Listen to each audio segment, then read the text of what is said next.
Jesus. Shut up. All right. Sorry. Unprofessional. Auto-playing videos on channels. I blame Bleacher Report. Welcome, RDP. Number who gives a beep. We have a lot to talk about. We got a lot of... How dare you on this kid's show? We had NXT TakeOver Brooklyn 3, which was... We had Summerslam, which was... We had Raw, which was... And we had SmackDown, which was... First, okay, I gotta say, personally for me, I thought the first half of SmackDown was the best hour of wrestling we got out of the 4 days, and I did not think I was gonna say that going into this, even though NXT was pretty great. But I don't know, I really enjoyed the first hour of SmackDown this week. But let's just get right to it, boys. We had NXT happen. NXT does a really good job of just. They only had 5 matches. Just shut up. Dude, we're going to get copyrighted if you don't stop that. Just mute the video and mute the audio on YouTube right now. It's not on YouTube. It's on Bleacher Report. All right, here we go. That's what we're doing. Can you hear me? Yeah, I got you. Yes, sir. Damn it. Now I have you muted. Ah. All right, well, hopefully it just doesn't play. So, on NXT, it'll probably play again. On NXT... we kicked the night off with Andrade Cien Almas going against Johnny Gargano. I thought a lot of people marked this as the match of the night. I had a different match of the night, but Charlie Gargano, he's one of your boys. What do you have to say about him? Yeah, man. I didn't have many expectations coming into this match.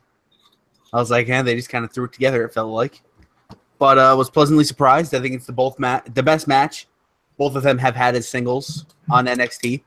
Gargano had a really good match in the Cruiserweight Classic. I was gonna say other than Cruiserweight Classic, but yeah, on NXT that's definitely both their best matches as singles. And Andrade works with Zelina. She's a great manager, and yeah, and she's still pretty young, right? She's like 26, something like that. So she could still. Is she a wrestler, or is she just a manager? Yeah. Yeah, she wrestles. Okay, cool. All right. But she could do that. So, yeah, I mean, the match was good. Almas ended up getting the win, which most people assumed Gargano would win, but we talked about this last week a little bit. It definitely didn't hurt Gargano at all to lose. I mean, if they want to play up the whole theme of Gargano can't win without Ciampa, the first win he even gets after the breakup with DIY, if that's against Ciampa, cool, whatever. Yeah. So we then went on to Aleister Black versus Hideo Itami. This match was hard-hitting. Garrett Black is special. He really is. And this match, let me just go into this match a little bit. Like we always go into this when we do these shows. Usually we've been so long, especially with pay-per-views, that we. Hold on, real quick, bro. Charlie's got the Shinsuke hair going on right now. Charlie, will you talk and let him know? I don't know what the hell it's doing. He's got the part going halfway down the head. He's got one side pulled down, the other pulled up. It's rock and roll. Yeah, it doesn't know what it's doing. Anyway, keep going, Garrett. I just had to point that out. Right. Yeah. That's interrupt me like that in the future. That's fine. Comedy bits, but like this match, I think, and I'll go into it a little bit more, but like I feel like this match has shifted Black's character, because before he was just sort of this guy that would come in and win matches, and he was really over the top, and his style was unique, and he would hit that Black Mass literally out of a sitting position. I don't even know how he does that. He gets his leg up in time, but he does it, and his timing is so perfect. But now his character is this like unstoppable. He's almost like a force. Like you can't even like stop him just by beating him, because he can't. He's like the justifiably unbeaten character. You know what I mean? Because you just can't do anything to stop the guy, because everything is just so crazy and over the top. And the guy looks amazing out there. I mean, nothing, like every move that he makes in the ring seems like it's planned, No, I agree. And everything that Black does is so unique. And I think that Hideo sold for him well. Hideo he's not that interesting for me in the ring, but I can get interested in any match that Black is doing. Charlie, what the hell are you doing? Can we all agree Aleister Black would do better with this hair? No. Go get it cut. Charlie, go find a hat, bro. Go find a hat. Come back when you find a hat. Put the mask on. Dude. Paper bag it for all I care. Oh. All right. So those two matches, it was a hot way to kick off the night. The match that I really want to highlight is the women's match. In my opinion, this is the best women's match maybe I've ever seen. I think Sasha Bailey was great, also in Brooklyn, but this match really gave it a run for its money. And if anything, I'm just a little pissed off that this was 2 days before the Eclipse, and the person with the Eclipse as a finisher couldn't even get the win. Ember's not going to be wrestling in 30 years when the next one comes by. This is BS. Yeah. We should have had better planning. But one thing that was good was that the wrestlers hadn't been kicking out of each other's finishers all night. Like, when we saw a finisher, the match was done up to this point when the women had their match. And so when Asuka took the Eclipse, which, let's be real, that's the best anyone's ever sold that to. She pulled the Vince McMahon taking the stunner and went limp and just fell face first into the mat. It was so good. True. And Ember Moon just couldn't get it done. They played it up. Asuka, they played up the fact that Asuka might be a little scared of Ember Moon. She got a little desperate, grabbed the tights, and the ref caught it. But then Asuka ended up beating Ember Moon anyway. So it was a clean win, but I have to think Ember Moon is going to be back. A lot of people assume that it's just going to be whoever wins this Mae Young Classic is going to be the one to beat Asuka, but I don't see why you can't make it a triple threat. Throw Ember Moon back in there. I think she's earned it. Yeah, for sure. So, someone that was not on the show, Roddy Strong. Where's he at, Charlie? Hopefully getting ready to win the Universal Championship. Sure. Whatever you say, man. I don't know, man. He's probably on the matches beforehand with Cassius Ohno, if I were guessing.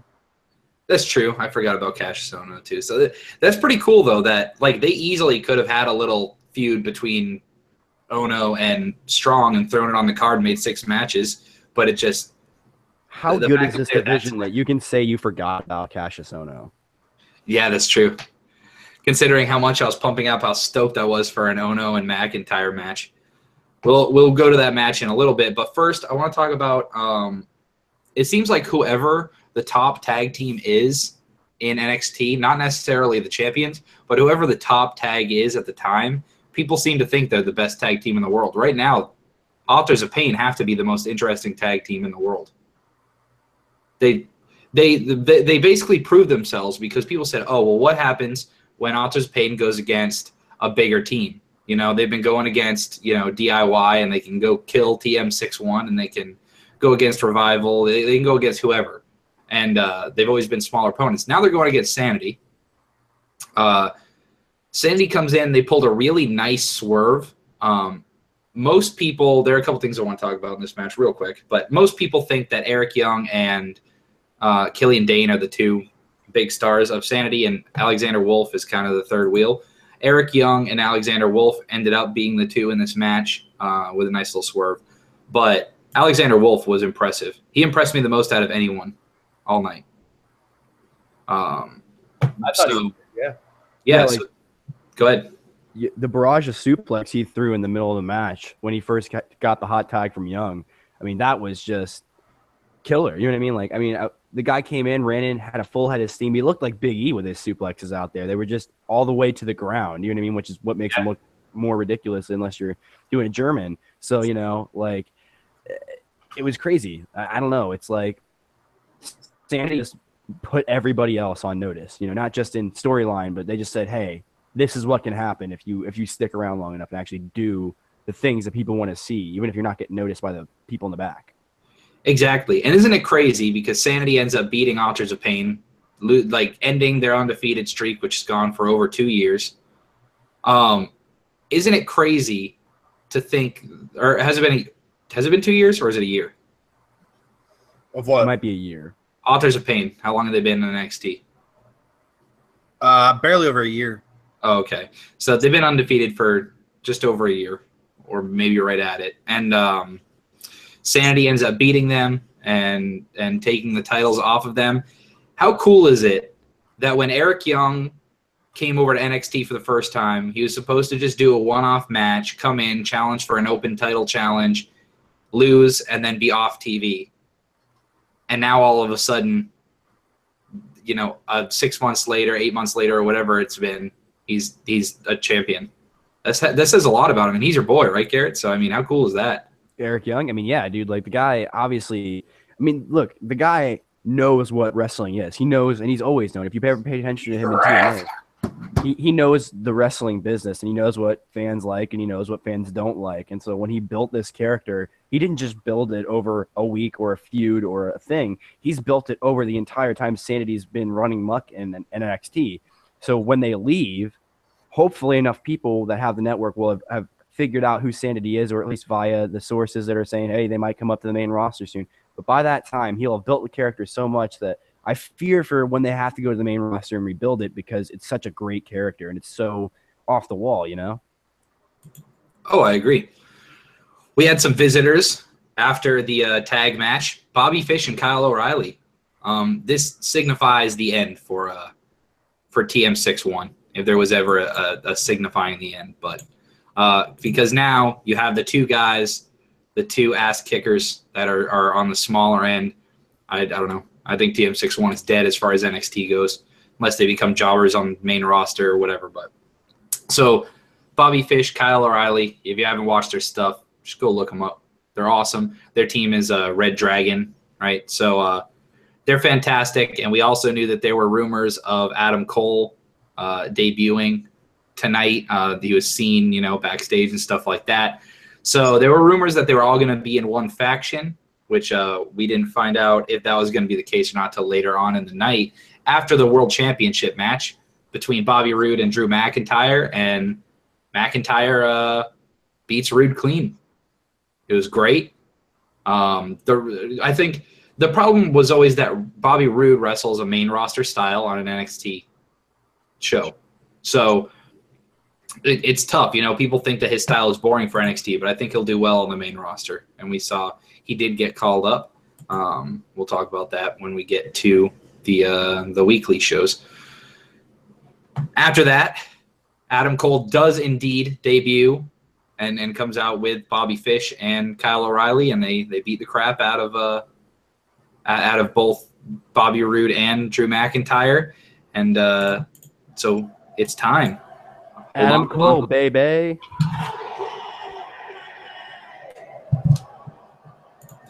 Adam Cole, baby. So he's here. I'm not the biggest Adam Cole fan, but we'll see what happens. I do love Kyle O'Reilly and Bobby Fish, though. So maybe I like 2/3. So maybe Adam Cole will win me over. See, I didn't even see any of these rumors about them being a faction, so I thought that was really surprising to me. Oh, really? Yeah. That was the big thing, was that people were saying that they were going to come in and all be together, and I had my doubts about them actually doing it. But that's a good faction, though, honestly, on paper. It's a Ring of Honor invasion angle, and I love it. Exactly. Mm-hmm. Triple H knows what he's doing. He knows something about invasion angles. So, overall grade for NXT TakeOver Brooklyn 3, I can't give it anything less than an A+. Charlie? A+. Garrett? A+. It was fantastic. It was as good. Watch it if you haven't seen it. Oh, it was great. My dad called me up he called me up and he was like, was there a wrestling pay-per-view on this weekend? I was like, yeah, it was Summerslam and NXT. He's like, oh, I got to go back and watch Summerslam. I'm like, watch NXT first. Yeah. It's so good. And he was like, all right, I will. So SummerSlam happened. I thought SummerSlam was solid too. It was just long. That's the only issue with these solid big yet long. Yep. That's what she said. So the first, we'll breeze through the pre-show matches. The Miz and Miz Taraj defeated Jason Jordan and the Hardys.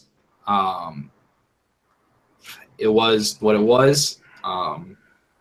Charlie, I think you predicted this right. But, yeah, it was all right. The interesting thing was that Jason Jordan ate the pin. I personally would have had probably Jeff eat the pin. Garrett, what would you have done? Yeah, I would have thrown it to Jeff too, because Jeff's the only guy right now, I think, at least in the tag division, that could take a pin and never have to worry about ever losing any credibility because he's Jeff Hardy, you know. Right, that's what I'm saying. And then Neville defeated Akira Tozawa to win the title, to take it back, take his crown back. So it looks like my theory of they're just taking the title off Neville for a couple days just so that his streak doesn't become so lengthy that they can't get rid, they can't surpass it in the coming years. I think that's the whole plan. So, but it's cool to see Tozawa have the title for a little bit. SmackDown Tag Team Championships. The Usos defeated the New Day via pinfall to win the titles. Match of the night. It was great, and it was on the show. Yeah, it was amazing. Did you see it, Charlie? No, I didn't see any of the pre-show stuff. Oh, it was, yeah. It's arguable that it was the match of the night. If the main event of the entire thing. Right, if the main event hadn't blown everything out of the water. But right, but other than that, I agree. Usos and New Day are both so good.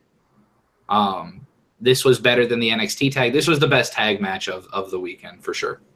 Nice. And that's saying a lot because Sanity and Authors of Pain were. And on top of that, you had the Shield stuff, too. So, Yeah, that's tough competition, but we got to give it to the Usos and the New Day on that one. So Usos have got the title, meaning that's continuing. So basically, I think the reason these two matches, the two title matches, got put on the pre-show is like, oh, well, you're going to see them again anyway. Neville took back his title, and then Usos took back their titles, so we know it's going to continue. Wait, did Usos have the titles going into it? No, Usos didn't have the titles going in. Okay, they want them back, right? Okay. Yeah. Charlie, I'll throw it to you, man. Let's hear it. John Cena defeated Baron Corbin clean as a sheet. This was the beginning of the end for SummerSlam for me. This is the first thing I saw. The end of days. And I was like, well, we're in for a rough show. Because, they just... I had that same thought. I don't know. The guy that writes for SmackDown's an idiot. Whenever it changed over from that Ryan Ward to Brian James, SmackDown has gone down the fucking gutter. Do you know why Baron Corbin has heat? What? Do you know why Baron Corbin has heat backstage? What, Twitter? Because he has some people in the upper office blocked on Twitter. Yeah, I wouldn't doubt it. It's just it's ridiculous. Just a report, but I think it's really funny. That sounds too ridiculous in WWE to be not real. It's just embarrassing for them. It's just we can go back to back to back. It's the first three, right? But then Corbin looked really good on SmackDown, and they're keeping him in the fold. So I'm going to hold my reservations. They're punishing him. They're going to have him job out for a little while and see if he's man enough to come back with a fire. So, I just don't understand. There's no way this was the original plan with the briefcase when they gave it to him.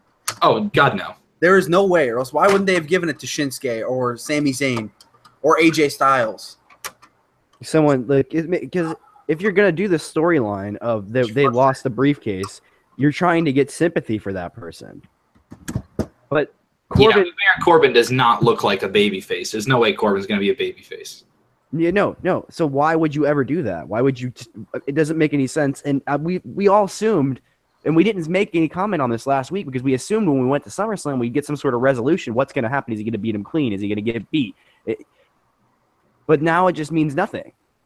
The man got beat in 1AA. When was the last time we saw that? Never. I mean, God.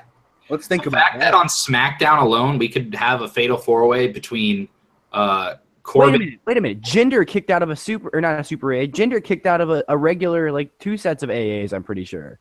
Yeah. So he's less than Jinder now. Yeah, exactly. He is less. Jinder's a world champion. That's why. Well. No.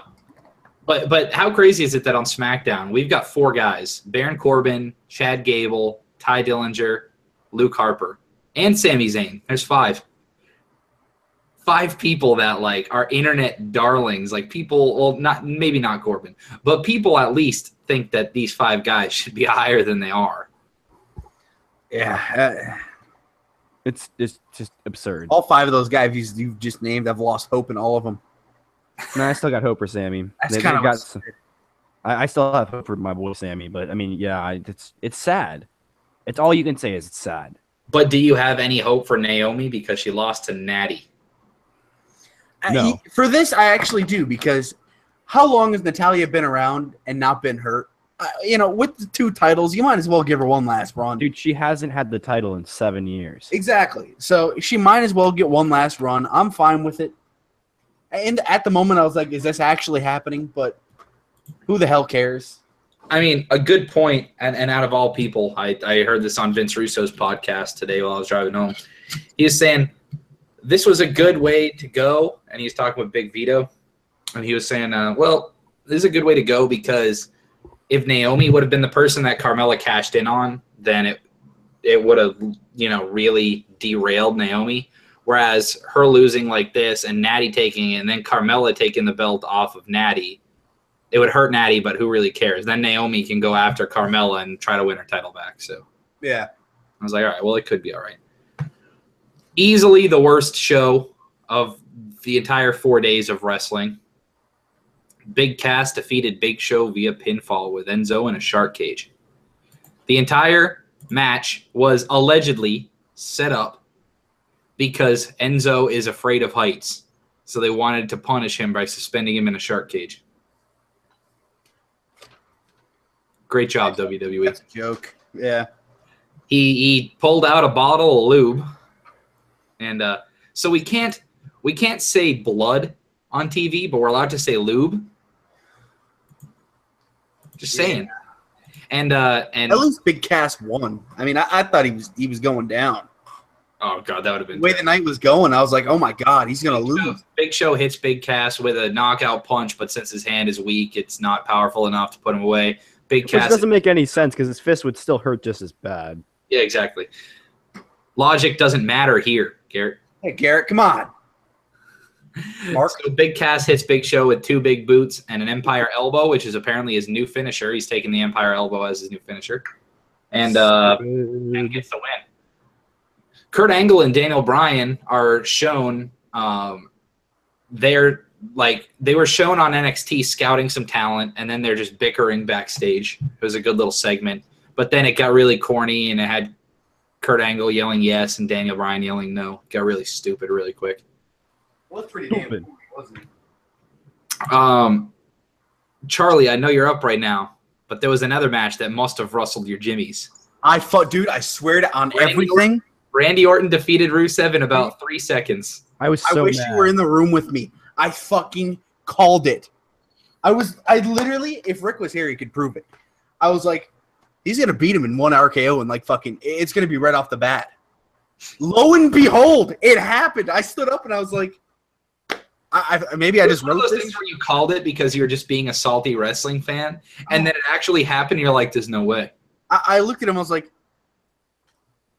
"SmackDown, dude." This was, I think, 3 in a row where they've had these people that have been in the company for years crush new people. Naomi's not new, but she's still pretty fresh. Oh my god! This version of Naomi, Glow Naomi, is definitely new. You know what I mean? I was in, dude. Oh, I was in disbelief. Garrett, how does it feel knowing you were the only one to take? Or never mind, Rick took Rusev. But how does it feel knowing you took Rusev and you lost that quick? I was instantly. I was like, as soon as he hit the RKO, I knew what was going on because they used that spot so many times before. And I get it, it works. If it was Shawn Michaels or if it was Kofi Kingston with his Trouble in Paradise, something that literally can come out of nowhere, and the RKO falls into that category. But we've seen Randy beat people like this before, and recently on SmackDowns, because that's how he does hyped up for a feud. Is he RKO's a person in the ring and just wins the match, and it's like, Randy Orton only had to wrestle for 5 minutes and made $1.5 million this year, you know. I mean, they kind of did what they needed to do with the match, though. Rusev came out, kicked the piss out of Orton for 5 minutes, and then Orton hit an RKO and won. Right, but literally damaged Orton prior to match, and one RKO and it was done. It did not matter that Rusev was fresh. Was for 15 seconds, and the bell and Rusev was fresh and had assaulted Orton, and yet one RKO and it's done. I could go for salted peanuts. I am salty about this. That sounds pretty good. Dude, you know what's really good? Have you guys ever had Jeremiah's, like at the actual Jeremiah's restaurant or ice cream place? Mm. There's one right across the street from me. Have you had it, Garrett? No? Dude, they have, okay, so Jeremiah's is Italian ice. You can buy it in the store usually. You can find like Jeremiah's brand. But it's not that great in like Winn-Dixie or Shop and Save or wherever you live in the country. What's the grocery store near your house, Garrett? Do you have Hannaford? We have Myers and I think Walmart and stuff is usually what we have around here. Okay. So Myers is pretty close to like a Publix, so. Okay, so there you go. So Jeremiah's has an actual store. They have this gelati thing.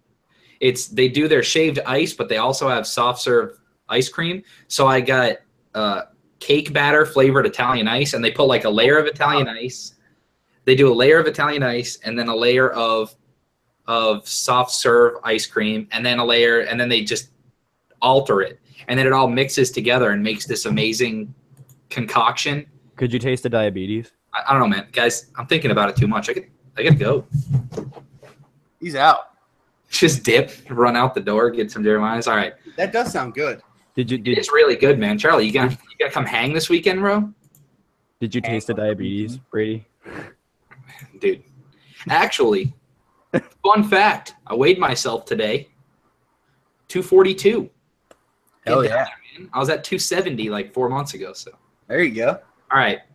And actually, that was light in the morning, so I'm probably more around like sitting like 246. But hey, it's progress. So Sasha Banks beat Alexa Bliss.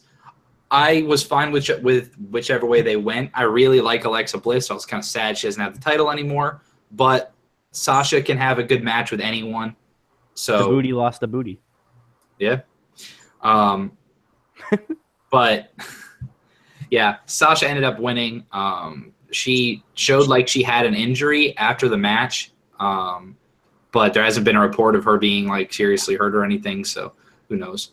But Sasha is the new champion. I'm down. Alexa will get her rematch, so I'm down to see that match again, that's for sure.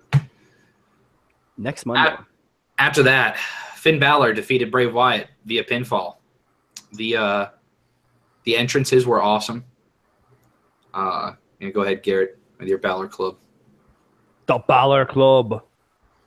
Move on. Balor Club. Both these guys were good. This is the best match that either of these guys have had in a long time, in my opinion. A lot of people are just kind of sick of Bray Wyatt, so they thought that he shouldn't have got as much offense in, but I don't know. Bray Wyatt's such a unique character that I think he can revive himself. But let me ask you this, though. Are you now not to the point where you're almost mad at him for not saying anything? Because obviously the guy has control over his character. Because some of the stuff that he goes out there and says is obvious somebody in the back writing it. The older Vince McMahon gets, the least likely he is to budge on certain things. Because I don't know. It's one of those things. If you feel like you're starting to lose control of your company, he wants to hand the company over to his daughter and stepson. He wants to do that. Or son-in-law, sorry. He wants to do that. But at the same time, like, this has been his baby for so long. The company has been his life. It's so hard to let it go. And we've seen with a lot of these angles, he's just he doesn't want to come up with new cool ideas. So he just resorts back to what he knows works, which is fine. But a lot of us wrestling fans who have been watching for a really long time can start to predict things, and we can see that things are going downhill for Bray Wyatt. But you streak a couple wins together here and there, and it could be all right. The Raw Tag Team Championships were on the line, and Shield 2/3 defeated Cesaro. It was a good match. The highlight of the match, though, beach ball. Charlie, what'd you think of it, man? We saw the return of the beach ball. We haven't seen that since we were at Mania. I know, right? That was pretty funny. Battle at the beach ball. I thought it, I don't think it hurt anything. The crowd was a little bit. The issue is, like, I don't know. I hate, like, making the beach ball the whole point of the match. And we saw it again on SmackDown. It's just one of those things. These fans have been clamoring for Dean Ambrose and Seth Rollins to get back together as a team. It's like, that's all we want to do. We just want to see a match between these two guys. And then they claim to be so bored from the match that they had to throw a beach ball around. It's like, this match will forever be known as the Battle of the Beach Ball. Yeah. Sadly. Yeah. Cesaro was legitimately pissed off about the beach ball. He hightailed it into the crowd, ripped the beach ball in half. That man is such is an improv genius, dude. Like, you can tell when his mind shifts in his promos and he goes to something that's off script. And they obviously are letting him do that at this point because their promos are, when they're not doing "We are the bar," they're pretty good. Dude, that's the best line. Name a better catchphrase in the WWE today, bro. Burn it down. United States Championship was on the line. AJ Styles beat Kevin Owens. This is at least the 672nd time we've seen this, right? At least. And we know Shane 673rd. Sorry. Right. Kevin Owens was he had the win, kind of. Shane McMahon counted the 3 on a pop-up powerbomb and then reversed his decision when he saw AJ Styles' foot was on the rope, and AJ Styles ends up winning the match. This is obviously setting up Shane versus Owens in a match. The match was fantastic as always, and Shane didn't feel useless. Like, a lot of the special guest referees come across as like idiots, but I thought the match was good. Yeah, we had Jinder Mahal defeating Shinsuke Nakamura via the way that Jinder wins every match, which is the Singh brothers get a distraction. Nakamura hit both of them with a Kinshasa, I think, and then Mahal grabs him, botches his own finishing move, and still wins the match off a botched finishing move. I think the big thing here is, like, Shinsuke's supposed to be like this intimidating, strong style kind of guy. Mahal is so much bigger and stronger than Nakamura that it took the luster out of Nakamura for me. Did you feel the same way, Charlie? I mean, I didn't really think of it like that when I was watching it, but look, I mean, yeah, he is very small compared to him. So looking back, yeah, but when I was watching, I didn't think of that. Personally. Yeah, I mean, like, I thought the match was just like average, and just like they played to the thing they know that they can do every time, because I guess that's just Jinder. He has to have. Ending was so lame. It was, but like the match went down to like a below average for me because of the Colossus botch. I mean, like, that's such an easy move too. Like, well, how do you even mess that up? It's essentially a side slam, because he goes from the crossface chicken wing, or just the chicken wing, whichever version of it is, and then Cobra clutch. The Cobra clutch, right? The rear Cobra clutch. Yeah. Yeah, and then it's a pretty nice looking move. Didn't have it locked in. Nakamura just kind of like fell, and he was like, ah. The match of the weekend, by most people's standards, Brock Lesnar defeated Roman Reigns, Braun Strowman, and Samoa Joe. I thought Joe was an afterthought in this match. I felt like I don't remember anything he did except for one time when he had the Cobra clutch on Brock Lesnar. Fair enough. I'd agree with that. So the match was mainly about we had 3 big points. Braun Strowman tore shit up. Yep. He hit Roman Reigns, and he chucked a desk chair at Roman Reigns and Samoa Joe, and it looked. Roman sold that like $1 million. It looked like he got clocked right in the nose with the seat of the chair. So that's true. So right before that, Strowman takes Lesnar and hits him with a running power slam through one table, picks him back up, hits him with a running power slam through another table. The crowd immediately, one more table, one more. Braun Strowman proceeds to lift up the table, flip it over on top of Lesnar, and Lesnar did something genius. Okay, people say Lesnar can't tell a story. Dude is a wrestling genius. Obviously, we know if the referee throws up an X in a match, that means a wrestler is really hurt and he needs to go to the back.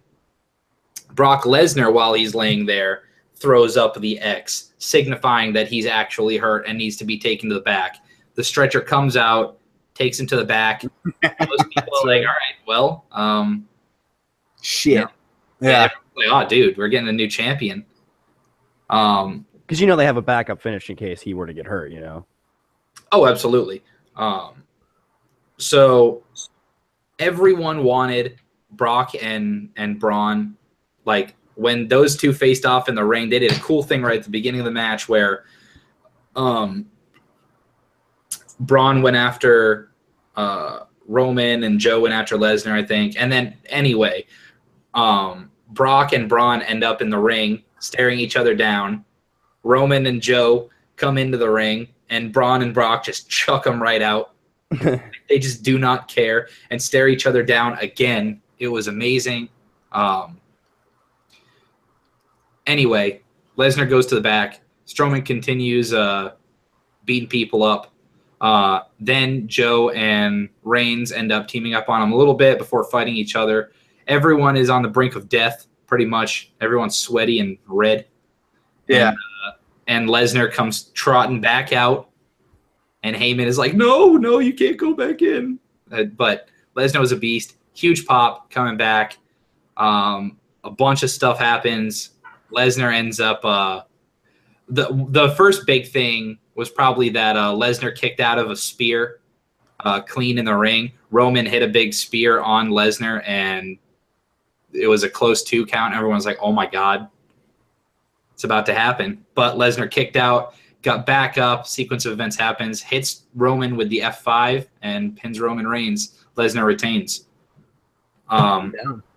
With the news coming out the following day that John Jones, who was supposed to fight Brock Lesnar in the UFC, that John Jones has failed another drug test, and he's going to be suspended for more than likely about 4 years. His UFC career is probably over. Are we seeing John Jones in the WWE within the next couple of years, Charlie? I hope not. It's too stacked already. We don't need him. We don't need a non-wrestler. I don't think that they would ever turn down a good talent. We already have Ronda Rousey coming over. I just get, what was it, steroids? Yeah. You're so against that, I don't see it happening. At least not until until he's like done with his suspension from the UFC, Yeah, that's true. But you can always go into WWE at an older age than you can UFC, obviously. So. Oh yeah. SummerSlam grades. Honestly, I thought the last match of the night that's a huge contributor as to what we give, match card ratings, right? Like the last thing you see is always a huge impact. So absolutely. I thought the U.S. title match was good. I thought the Shield reunion was good. I thought Bray Wyatt, Finn Balor over-delivered. The Randy Orton match and the Big Show match was but we even had a great match on the pre-show. So I'm gonna give it an A-. Garrett? I'm gonna go ahead and give it a B+. Okay. Charlie? I'm with Garrett there, a B+. That's what I was thinking. So there we go. I mean, solid weekend, and then we're on to the regular shows. A lot of people were expecting some call-ups on Raw, and to my knowledge, we didn't get any on Raw, right? Nope. I mean, they got Cena. Oh, that's true. Call-up, though. Cena came over from SmackDown to Raw and called out Roman Reigns.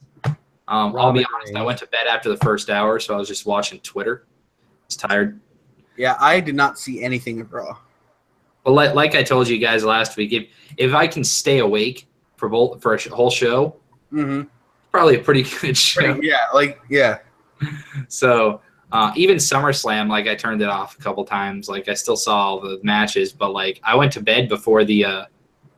When did I go to bed? I went to bed right before the Shinsuke Jinder match.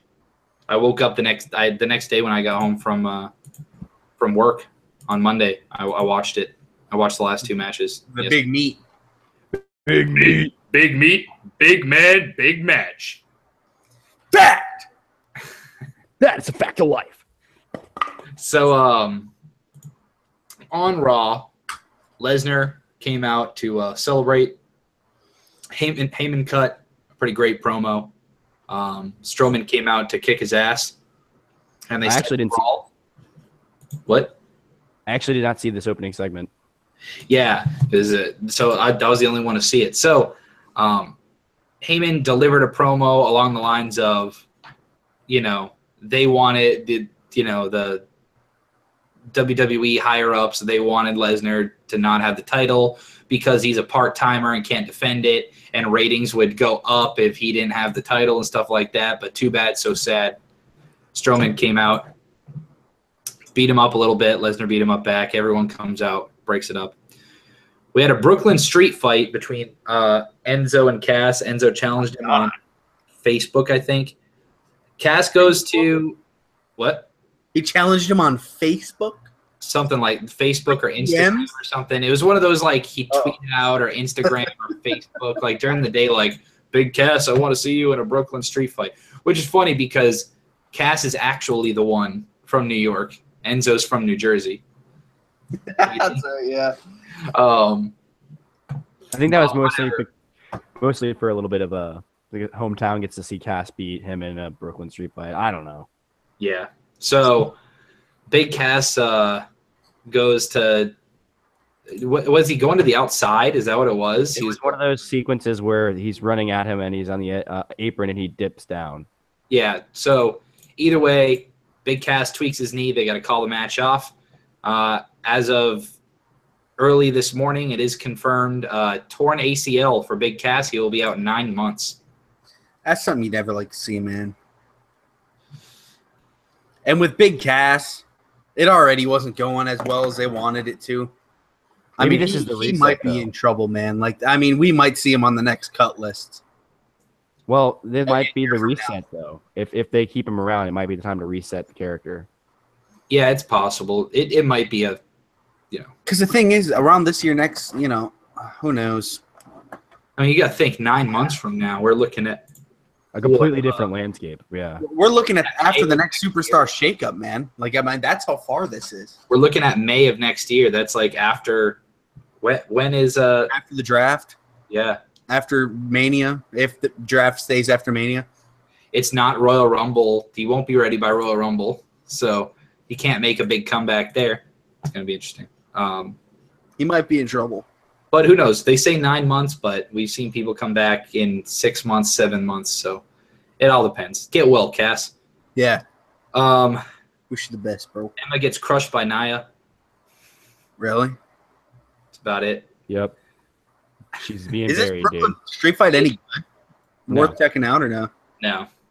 Unless you Enzo wanna comes see out with a Lizard. shopping cart full of crap and then gets beat up with the crap that he brought Came down. out with a cart full of gimmicks, Yeah, he just came down with kendo sticks and trash can lids and all that. Gotcha. But yeah, so they cut backstage and Emma was like talking crap about Nia to some of the girls in the back, and then it was like, oh, Nia's been standing behind you the whole time, haha. Then Nia's like, I'm gonna kill you, and then she actually does. So. Yep. Really? Yep. So not Cena only goes to Raw, Lame. says that he wants Roman Reigns. That's the match that all the fans have been wanting to see. Which fans? Instead, the Miz interrupts John Cena. Oh, I heard about this. Yeah. Instead, the Miz he started shooting quite a bit on Cena, didn't he, Garrett? a lot. Yeah, a lot. He basically didn't even cut a promo that was planned. He just went out there and said the true things about Cena. Dang. I gotta see that. I gotta see. Taking all the opportunities from other people and such. Yeah. Yep. Basically, But it wasn't just directed. The best part of it, though, it wasn't just directed at Cena. It was also directed at Roman. You know what I mean? right. Exactly. The Miz versus Roman, man. Yeah. I mean, and this was great because it shows that Roman and Cena want to have a match against each other, but they don't have to have it now. So they can still go have that at Mania if they really want to. Do that because it's obvious the fans want Strowman and Lesnar. So just go Strowman and Lesnar and build that. I mean, it's obvious we're doing that in it's not No Mercy, whatever the next Raw one is, right? No, it's No Mercy. It is No Mercy. Oh yeah, you're right. So it's obvious they're going to do that at No Mercy, but they could definitely run it back at WrestleMania again, and they can save this Cena versus Roman match. The Miz comes out, shoots pretty hard on the both of them, and then Samoa Joe comes out and basically offers his services. He's like, let's take him out tonight. Sets up the main event tag match. Really? Yep. Sets up a tag match between The Miz and Samoa Joe against Roman and Cena. Why didn't they make one of the Miz's henchmen? What? Were the Miz's henchmen with him? Yeah, they were. They were gonna be. It was gonna be one of his cronies, but Bo Dallas was wearing the greatest jacket ever, better than Jericho's jacket. Yeah, this is the thing I'll check out like tomorrow. Yeah, it's good. Ambrose and Rollins came out and just cut. Hey, we're the champs. Blah blah blah. And they go to face the Hardys. This is one of those dream matches that a lot of people wanted. We wanted to see Jeff Hardy versus Seth Rollins. That was one of those dream matches everyone said when the Hardys were announced that they were coming back, when the rumors started. Was it an actual match, or was it a... Yeah. Really? Oh, dude, God damn it. Raw sounds good, man. What the hell are you guys talking about? Raw was decent. Like I said, though, it was meh. It had some... It had its moments, yeah. Yeah. And then, obviously, Ambrose and Rollins win, but good match. Does it look like they'll continue it? maybe. Maybe go No Mercy Possibly, with them? yeah. I'd love to see like a big deal match with those guys. Oh, agreed. Sasha comes out. She's the champ. Will she hold it for longer than 27 days? She's had 3 title reigns, and that's the longest reign she's had, 27 days. Isn't that crazy? So theoretically, if she holds it through No Mercy, she'll break that. Because it's 5 weeks away. That's a little kind of whack job, if you ask me, dude. Like, isn't that crazy? Because a lot of people see Sasha as like the best female wrestler. 4-time champs. Really weird. Yeah. Longest Well, the reign, weird thing has always been with her that she doesn't get the same pop she does without the belt that she does with it.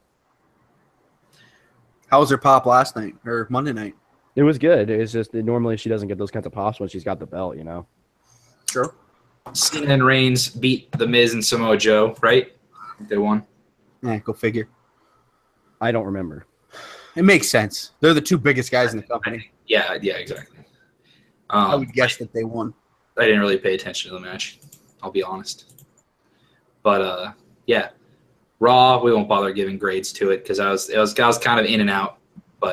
And you got to remember, Charlie, that Garrett put the condensed version in here. Yeah, that's what I was just thinking. I'm like, what the hell did he? Raw sounds amazing, but that's the end of Raw. So we covered it in about 10 minutes. So yeah, on to the good show. The whole thing was amazing.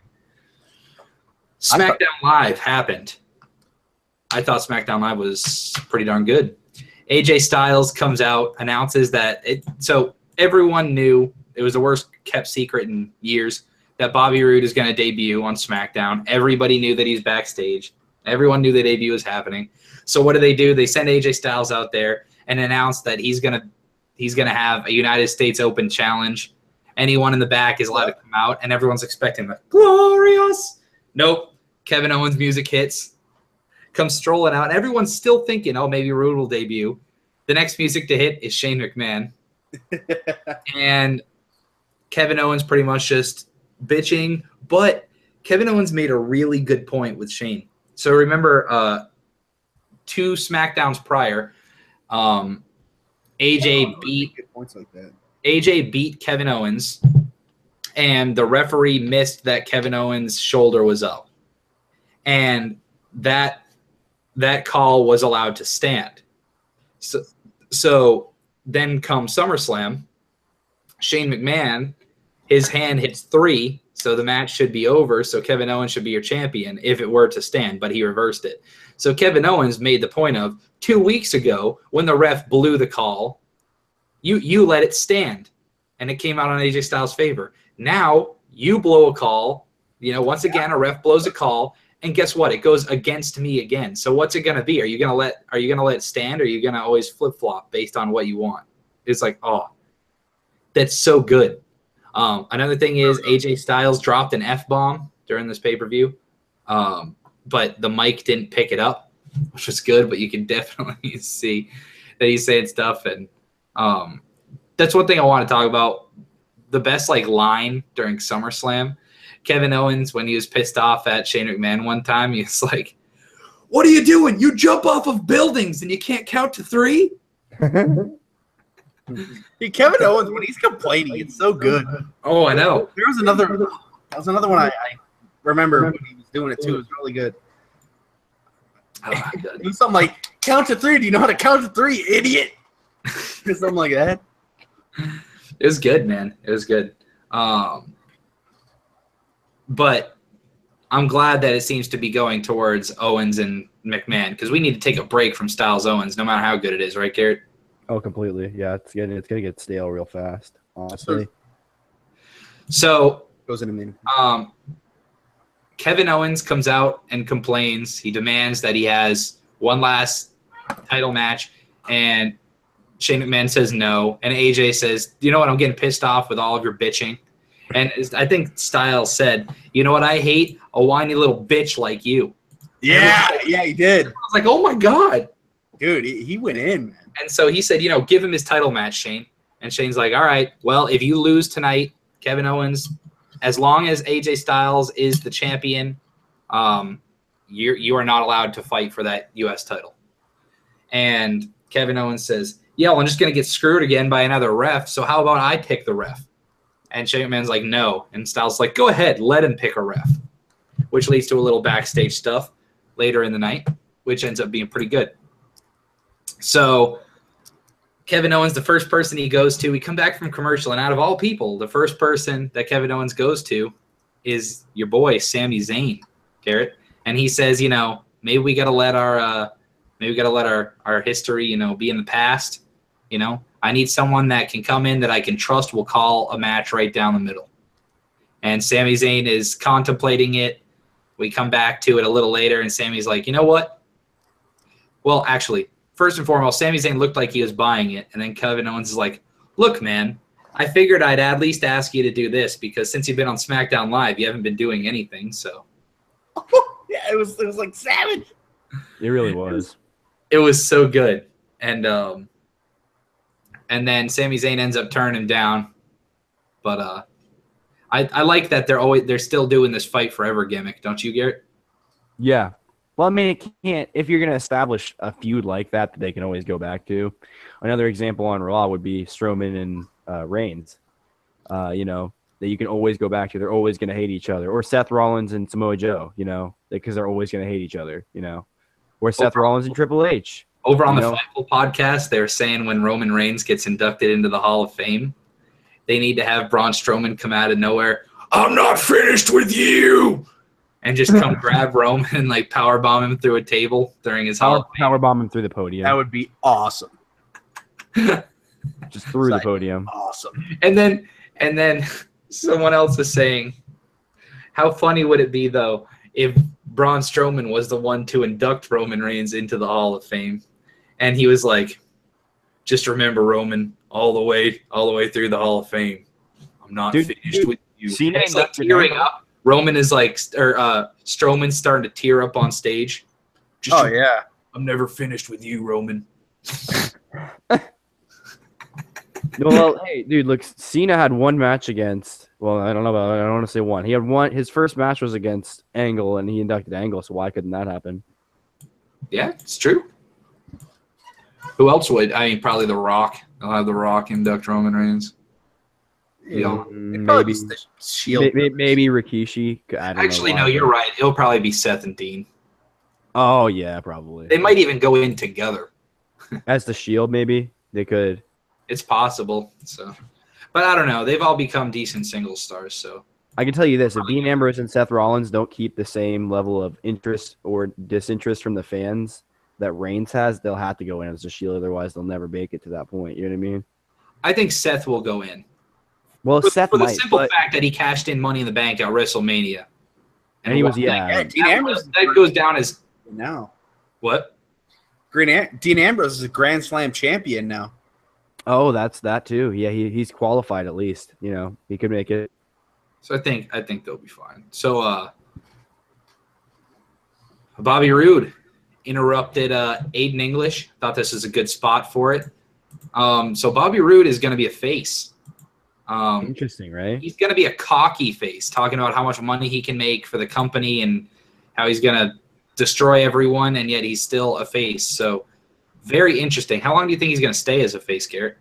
Probably for maybe his first 2 or 3 feuds like Styles did, and then he's going to have a massive heel turn that's going to get the entire universe against him. and then he'll stay as a heel forever because there'll be no turning him back. He'll have done so much great.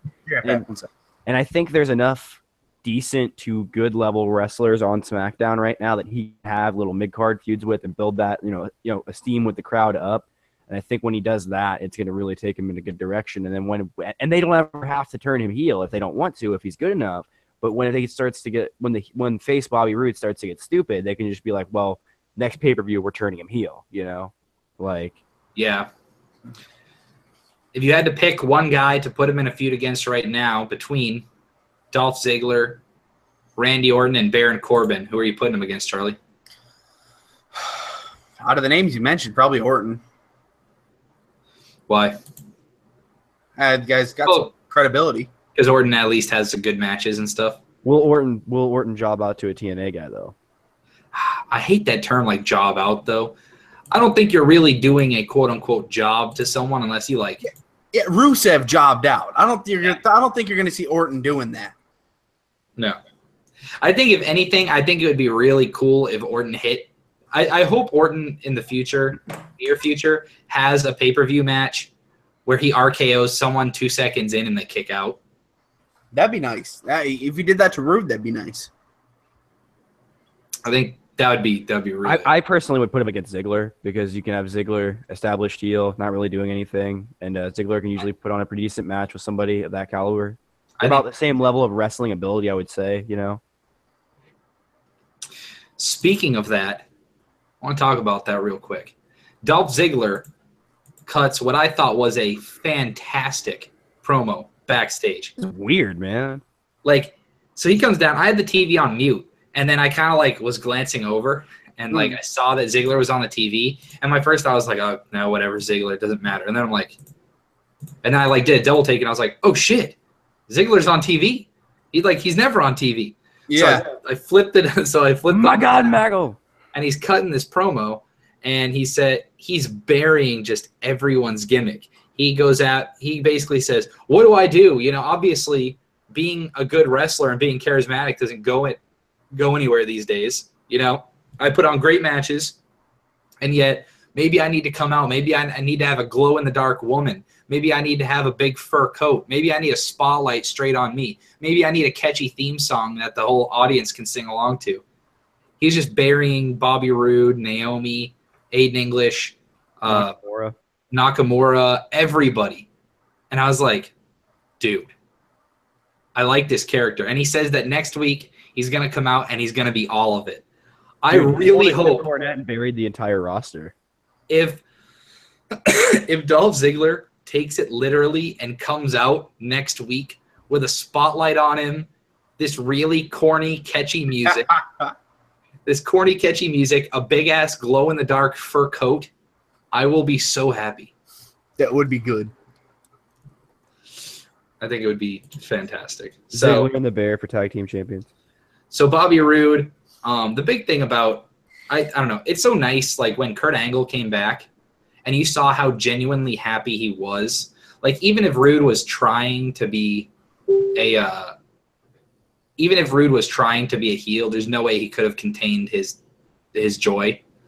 He came up through and you could see him mouth, everyone was just screaming his song and you could see him just go, wow.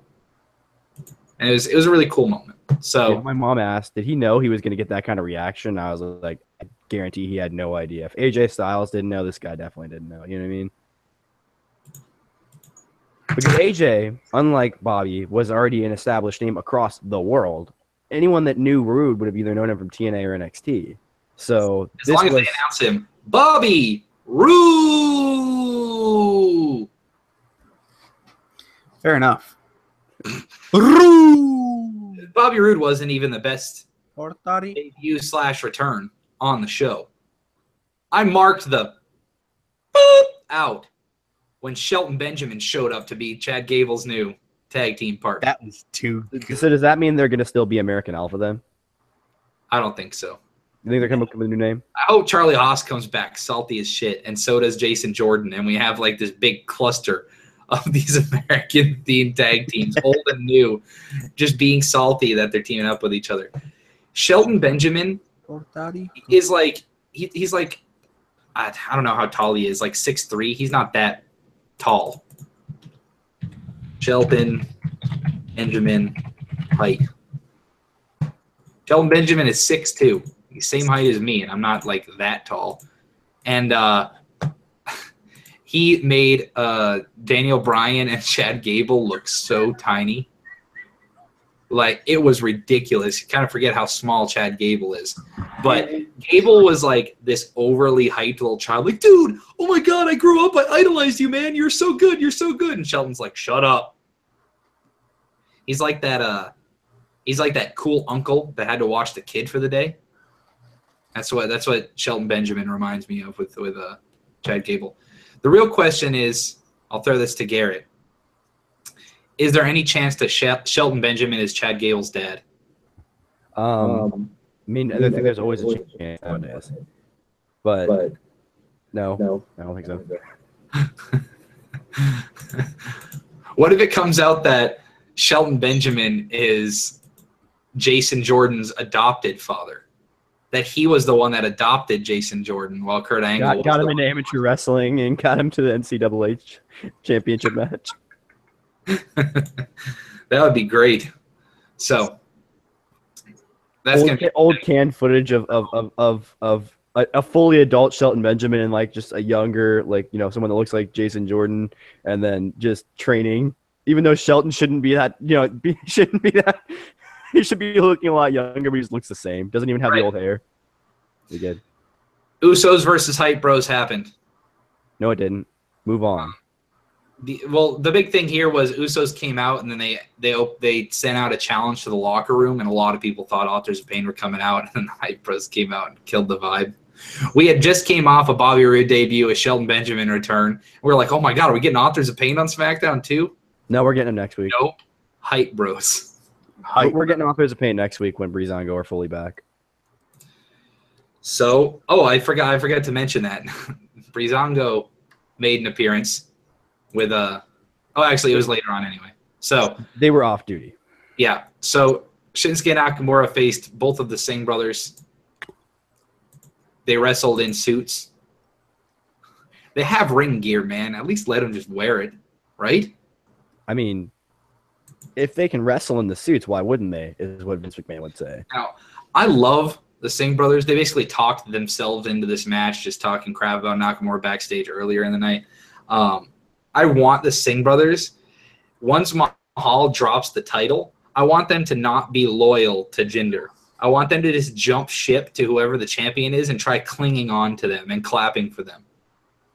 I think that'd be so funny if they were just this team that followed around whoever the hot hand was and was just like, yeah, you're the best. You're the best around. I think it's bring me down. You're the best. Kevin Owens is still looking for someone to be his special guest referee backstage. He's running out of time. He runs into Breezango. Fandango's like, we can be refs. And Kevin Owens is like, no, I would never ask you to be a referee. First and foremost, what were Breezango wearing, Charlie? Male rompers, bro. It had to be, right? I guess. Very weird. They were. It was pretty weird. I liked it. I give this small segment an out of It's a pretty good rating, actually. The U.S. title match happened. Baron Corbin ended up being the special guest ref. They had a nice little angle. Baron Corbin was like, I'll be a ref, but when you win the title, you got to give me first shot after Styles. And KO's like, okay. And I thought that was cool, but then they go to Styles, and Styles like, dude, I'm doing an open challenge every week. Why don't you just answer the challenge next week?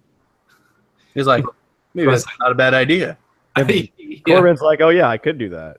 I forgot. So Corbin is a damn good ref. Corbin he really is. Awesome. Dude, his fast counts were incredible. When they did the double clothesline and knocked each other down, he did the ref. You can tell he's sitting in the back like, I can do that. You know? He just sat there watching TVs during the night, like watching some ref film. It's like, okay, what's something stupid that I can do? It's like he just doesn't care anymore, so he's like, whatever, I'm just going to go out. I think that's why Kevin Owens got so over. He's like, screw it. Even during the submissions, he was like, "All right, do you want to give up? Should I ring the bell?" Yeah. Like, even Shane McMahon doesn't do that when he's special guest referee. But Corbin just is like, "Oh, I'm a referee tonight. All right, I'm a referee." And no less than 10 times did he go, "I'm the referee! I'm the referee!" He took this so seriously. Anyway, Baron Corbin, aka Big Meat, he quits reffing. Shane McMahon takes over. Styles wins the match. Owens can no longer face Styles for the title, which is good. And we're definitely building to Owens verse. Yeah, this match had 2 stipulations on it. I didn't even realize that. It had the stipulation of the special guest ref, and then he couldn't have another title shot. So this was like a double stipulation. Whoa, that double stip? What? Double stip. So, do you guys want to give grades to SmackDown? We can. Yeah. I'll be honest, man. You take out that women's tag that was just pretty god awful. This is a fucking A. Or, excuse my language. This is an A+. Whoa, family show. That's like the 3rd F-bomb he's dropped. It's okay. The women's, that's not true. The women's just was not that great. So I give it an A-. It just kind of dragged the air out of it for me because I feel like they've become so complacent with writing the women's division on SmackDown. They don't know what to do anymore. But I still thought it was a great show in the beginning, especially. So I'm going to give it an A-. Garrett? Go ahead and give it an A- as well. I'll give it an F for fantastic. No. Well, hey. I'll give it a solid B+. Kind of flipping for what our other ones were. There you go. Give it a B+. It was solid. It was salad. The first hour was salad. Fantastic. Other big news. Enzo, this is probably due to the Big Cass injury. Enzo debuted at the end of 205 Live, and the match between Tozawa and Neville was awesome. Like, really, really fantastic. If you haven't seen it, go watch 205 Live from this week. Tozawa gets his title rematch.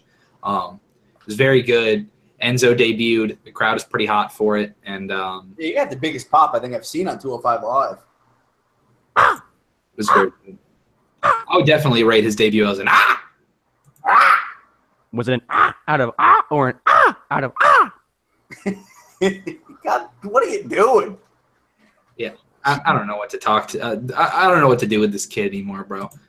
Big Brother is on in approximately 43 minutes and 17 seconds. So you guys should join us for some Big Brother talk tomorrow night. I mean, if tonight's episode is really great, then maybe, but I'm tired. Had a long day.